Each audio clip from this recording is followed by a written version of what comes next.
गदाधर जी का व्यवहार इतना अजीब क्यों है?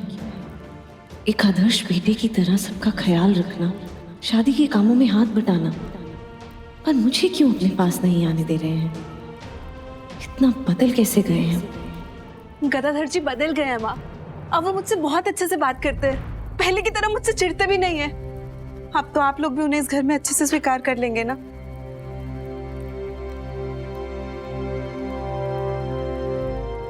उसका यहाँ रहना स्वीकार किया है तिलोत्तमा, लेकिन उससे स्वीकार करने के लिए उस पर विश्वास होना जरूरी है, जो फिलहाल नहीं है।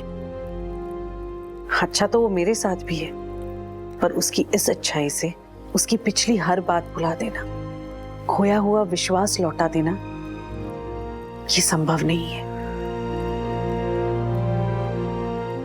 क्या पता इस अच्छाई के पीछे भी कोई मकसद हो।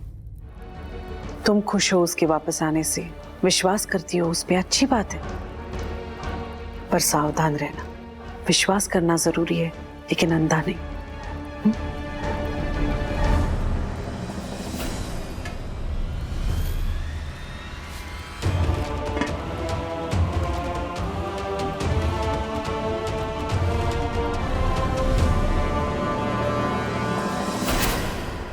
कहीं इसीलिए तो गदाधर जी मुझसे दूर दूर नहीं, ताकि कोई उन पर सवाल ना उठा सके। सब स्वीकार कर लें उन्हें इस घर में, ये सोचकर कि वो पूरी तरह बदल गए हैं। ये कौन सा नया खेल रच रहे हैं गदाधर जी सबका विश्वास जीतने के लिए? कम से कम मुझे तो बता सकते थे।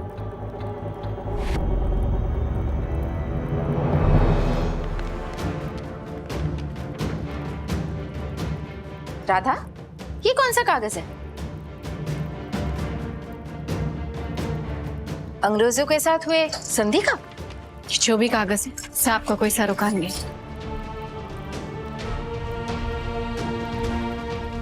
राधा, ये क्या कर रही हो तुम? जमाई जी के कहने पे इसे जला के मिटा रही हो? राधा, तुम देख रही हो ना, कल्याणी के खातिर जमाई जी कहां तक पहुंच गए हैं। जिससे तुम इतना प्यार करती हो, वो किसी और के प्यार के लिए क्या क्या किए जा रहा है, तुम्हें कोई फर्क नहीं पड़ रहा है? पत्थर हो गई हो क्या?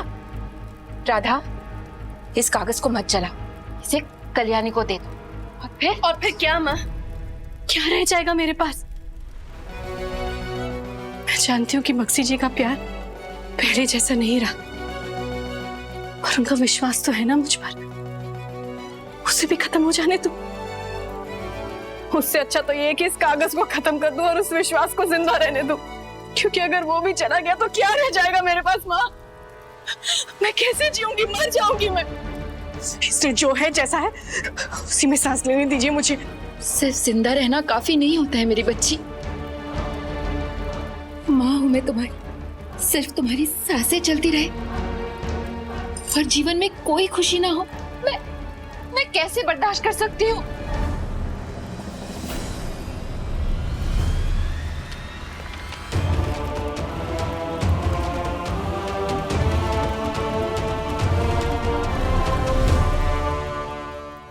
भगवान का शुक्र है, पूजा अच्छे से संपन्न हो गई। अच्छा, सेविका के हाथों तुम्हारा शादी का जोड़ा भिजवा देती हूँ। जल्दी से तैयार हो जाओ, फेरों का समय हो चुका है।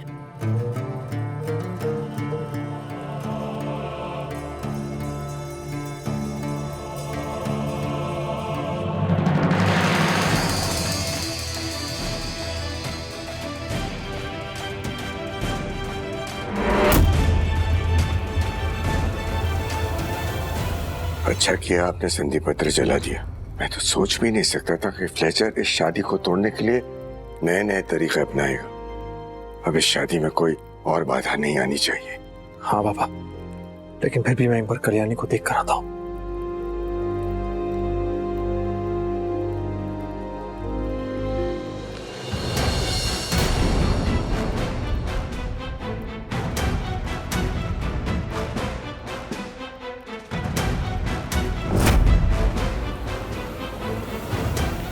अरे कल्याणी, ये तो पाइकाओं का निवेदन पत्र है, दिखाओ।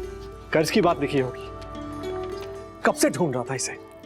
हाँ, लेकिन बक्सी जी, ये इसमें गलती से किसने रख दिया होगा। ये सब बातें छोड़ो, हमें शीघ्र ही तैयार होना है ना? मैं आपको और परेशान नहीं करूंगा, आप जल्दी से तैयार हो जाइए। अगर चाहती हैं तो मैं थोड़ा बहुत परेशान कर भी सकता हूँ। बक्सी जी आप जाइए।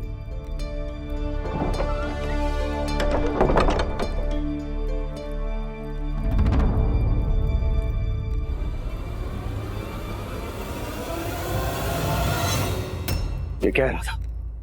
बक्सी जी आप अब तक तैयार नहीं हुए? ये कागज, ये क्या है राधा? ये कागज तो मैं जला। कल्याणी के पास था, वो देखने वाली थी इन्हें। तुमसे उम्मीद नहीं थी राधा। मैं जानता हूं तुम इस बात के पक्ष में थी कि संधि की बात कल्याणी को बता दी जाए, लेकिन तुम पर विश्वास किया, तुमने जाके यही किया। मैंने इसे आग में झोंक दिया था ताकि ये कल्याणी तक ना पहुंच सके। ये देखिए जलने के निशान।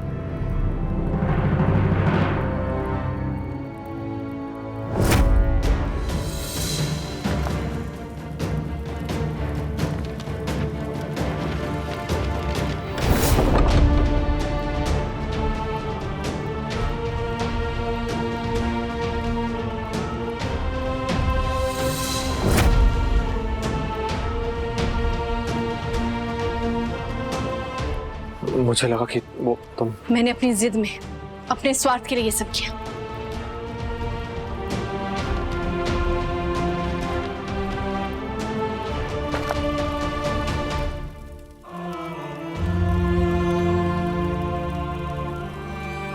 ये किया था मैंने बक्सी जी, ताकि ये कागज कल्याणी तक कभी ना पहुंचे।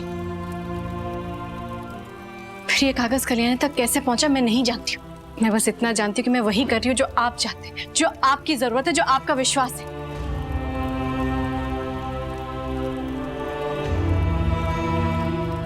मुझे माफ करता रहा था। इस बात को संभालते संभालते कि कल्याणी को इसका पता न लगे, और तुमने मेरा साथ भी दिया। लेकिन अचानक इस कागज को देखकर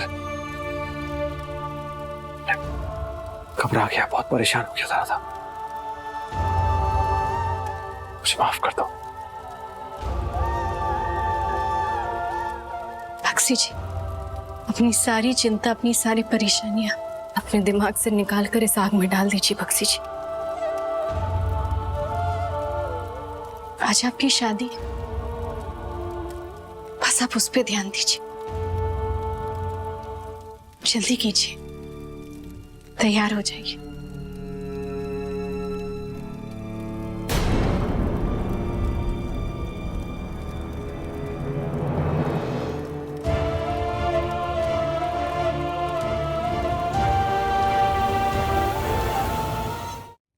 ये शादी के कपड़े कल्याणी और जगबंधु को दे आओ और उनसे कहो जल्दी से तैयार हो जाए, फेरों का मुहूर्त शुरू होने वाला है। जी आज्ञा।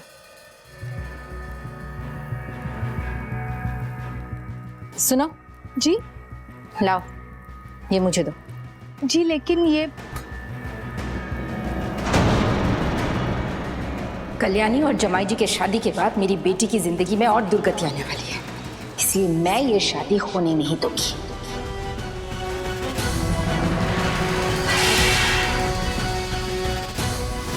जमाई जी आपका कोई हक नहीं बनता है कि आप अपनी खुशी के लिए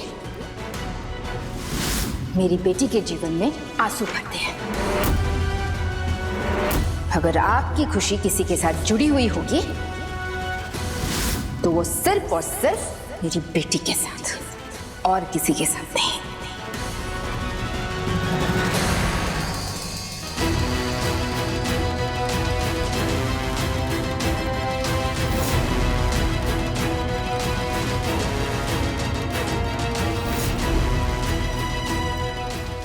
मैं ये गठबंधन होने नहीं दूंगी।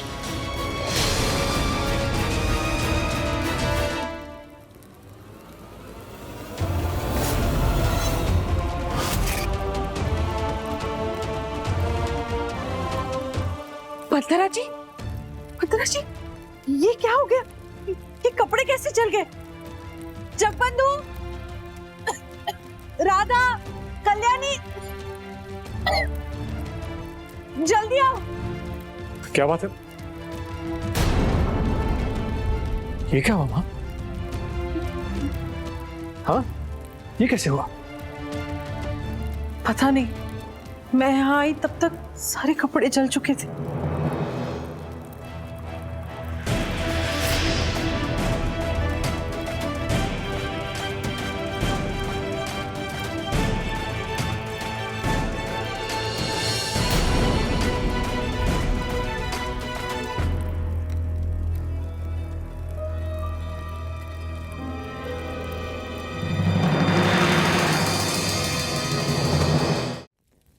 मुझे लगता है कि ये मशाल गलती से इन कपड़ों में गिर गई होगी किसी तरह। जैसे ही मैंने देखा मैंने मशाल हटा दी, लेकिन तब तक सारे कपड़े जल चुके थे।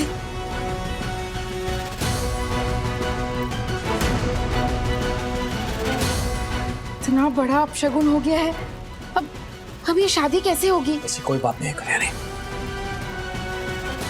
शगुन और अपशगुन का खेल बहुत हो गया बक्सी जी। हम दोनों को और कितना तोड़ने की कोशिश कर सकता है कोई, और क्यों? प्यार से बड़ा और कोई शकुन नहीं होता। प्यार ही शुभ है और प्यार ही सुंदर है। हमारी शादी होगी, हर हाल में होगी।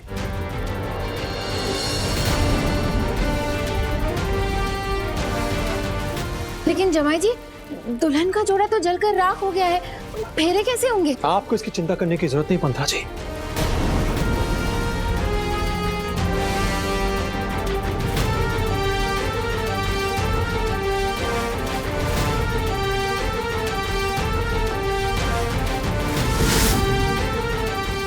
क्योंकि दुल्हन कुछ अलग है।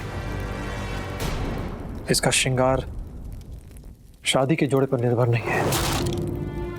इसका असली पहनावा इसका संकल्प है। जैसे युद्ध का सुरक्षा कवच। इसके असली जेवर इसका साहस, इसकी हिम्मत। इस दुल्हन का सुंदर मन इसे सुंदर बनाता है। समझ गई या फिर से समझाओ?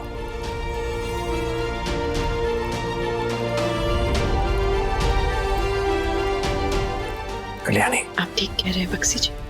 शगुन अपशगुन से उन लोगों को डर लगता है जिनका प्यार कमजोर होता है।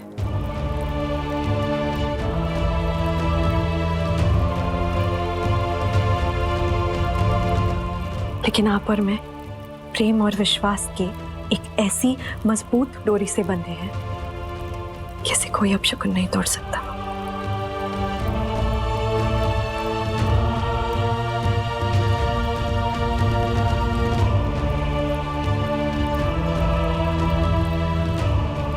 सवी, यहाँ आओ।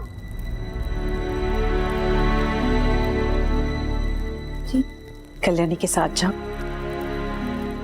और इन्हें जो कपड़े पहनने हैं उसमें इनकी मदद करो। और कल्याणी, फिर तुम हमारे पुश्तैनी जेवर पहनकर तैयार हो जाओ। पर माँ, मैं जानती हूँ तुम्हारे लिए ये सारी बातें मायने नहीं रखती,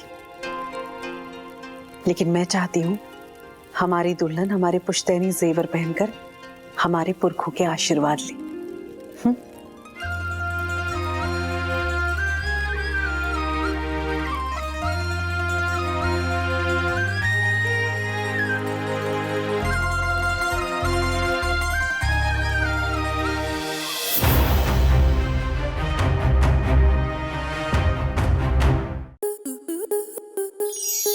स्टार प्लस के ऐसे ही और बेहतरीन लम्हे देखने के लिए सब्सक्राइब करें हमारे YouTube चैनल को।